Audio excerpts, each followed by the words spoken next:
On the Gridiron, presented to you by Lone Star Steakhouse and Bud Light, the official beer of the NFL. If you can believe it, Week 13 in the NFL is finally upon us. Guys, the season is winding down. Playoff picture shaping up. Dave Delgado and Andy Wheeler. I'm Jason Salas, and we are in Lone Star in Tamuning once again. Now, we must get to this amazing food, guys. We're going to talk MVP candidates. We're going to talk about the playoff hunt. We're going to talk about this week's game on KUAM TV. But, Andy, first, we cannot wait to dive in. We have premium burgers before us today. Right, yeah. You come down for lunch, you get these burgers. I got the Alamo burger right there. As you can see, it's got American cheese. It's got barbecue sauce and piled high with onion rings. And then we've got the chicken avocado bacon, fresh avocado, fresh tomato. It's got bacon on it, nice big grilled chicken breast, and they look outstanding. So let's move this right along so we can eat. Yeah, and dare I say it, remember the Alamo. Right, yeah. And definitely this one will work out a lot more in your favor given this is a Texas-themed restaurant. But, you know, that's neither here nor there. All right, Dave, first game on KUAM TV 11. Get up early because you want to watch this AFC matchup. Two teams that aren't exactly having the season they would have hoped for. The Jacksonville Jaguars going into Tennessee to play the Titans. Well, you know, Tennessee hasn't won at home yet. They're 0-6. I don't see them getting the win here. Blake Bortles, big, strong quarterback. I think he's just a little bit more seasoned as far as a quarterback. Right. So I'm going with the Jags, only because Tennessee hasn't won at home. I don't see them winning there again. Yeah, Andy, what do you think? Because it seems like at this point either Tennessee can play for pride or they can basically say, okay, well, let's coast the rest of the season. Let's get that first-round pick. Yeah, really. You know, it just blows my mind that they're winless at home. I mean, you never hear that. I mean, winless on the road, okay, a lot of teams do that, but winless at home, that's just ridiculous. But I do have the Jaguars in that one. Last time they played on primetime, it wasn't the prettiest game at all, but, you know, obviously they're young teams. They've got a lot going for them. They're looking for the future, and I think, like Dave said, Blake Bortles, I think he's going to have a decent game. Mariota, he's going to come along, obviously. That kid's going to have a long career. But I think right now Blake Bortles is a little bit more advanced. Also, a little bit of a side note, a former Titans great, of course, defensive back Cortland Finnegan, and now a Panther. Right. Just joined Carolina, so, you know, he's going to shore them up. Remember, he had, of course, some behavioral problems throughout his career, but the guy can play. Yeah, he can. Yeah, He's if he just keeps his head cool, I think he'll be all right. He'll contribute. All right, 2 6-5 teams will play on Sunday Night Football, Monday afternoon football for us here on the island. The Indianapolis Colts going into Pittsburgh to play the Steelers. Dave, what do you got? Well, if Big Ben plays, I got the Steelers. I picked the Steelers anyways. He's going through concussion protocols, things, you know, with the NFL watching over him. In the hit he took, his face mask was smashed in. So they replaced his face mask, got him another one, maybe a little bit more durable. I just think Big Ben and the Steelers, they're going to rally behind him. They're going to keep him safe as far as the offensive line. Don't let the defense get through. And Steelers get this win. Right. Now, you've played football for many, many years. How much force does it actually take to bend a piece of reinforced steel like a face mask? That's a tremendous amount of force. Yeah, well, that's a lot of impact. These guys are heavy. You know, they come in with a head of steam, and when they do make impact, things like that happen.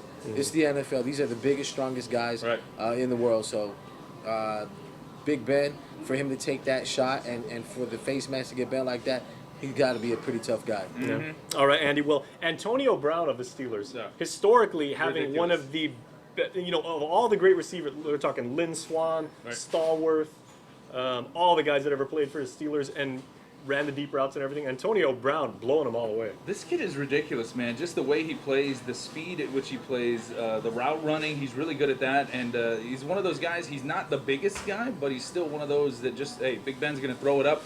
He's going to go up and get it. He's got the crazy vertical leap, and, of course, he can really stretch the field. Look for him to have a good game, no matter who's at quarterback. But the way the Colts are playing with Hasselbeck behind there, it's like, I mean, they haven't lost a game with Hasselbeck as quarterback. So it's like, you know, are they going to continue running that? Because this game does have some AFC playoff implications, obviously different divisions, but, you know, when it comes down to a wild card and teams like that trying to get in, this game could factor in quite a bit. Now, I picked the Colts originally because I thought Big Ben was out.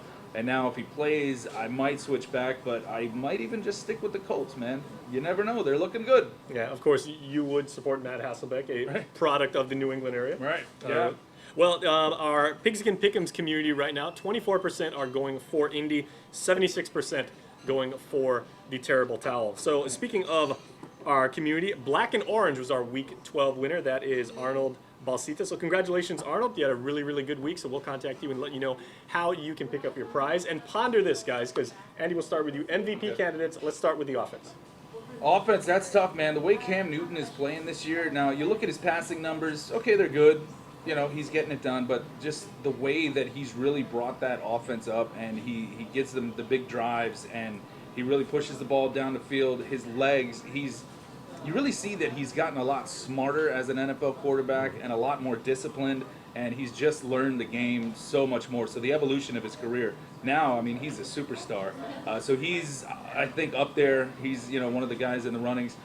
Brady started, first half of the season, had an amazing year. Now with all the injuries, his passing numbers are going to drop off quite a bit, but it's Tom Brady. Never count him out. So I think the MVP race is going to be pretty heated. Carson Palmer, perhaps, Yeah, maybe a he's dark horse another one. candidate. Yeah, I mean, definitely comeback player of the year. And he's got a lot more weapons than the other guys, too, because when Yeah, he does. you take a look at Cam Newton, Cam's got basically Greg Olsen, who is an all-pro Yeah, type of tight end and everything like that, but he really has got like a bunch of cast-off receivers. Yeah, I couldn't name another receiver Yeah. on the Panthers. Ted Ginn. All right, well, Dave, let's go to Right. you for defensive MVP candidates. We got probably J.J. Watt. Yeah, well, I say J.J. Watt just because he's so versatile as a defender. They do put him on offense every once in a blue moon. Yeah.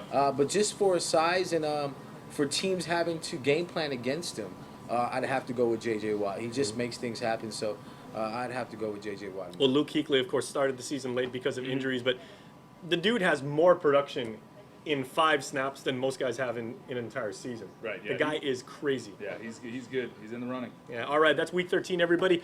Enjoy the game, and we'll see you next week. We have some burgers to tend to. I call shotgun on the Alamo burger. Called it already. Okay, well, I'm going to stick with the dinner rolls once again. No problem there. I love these dinner rolls. All right, see you next week. On the Gridiron, presented to you by Lone Star Steakhouse and Bud Light, the official beer of the NFL.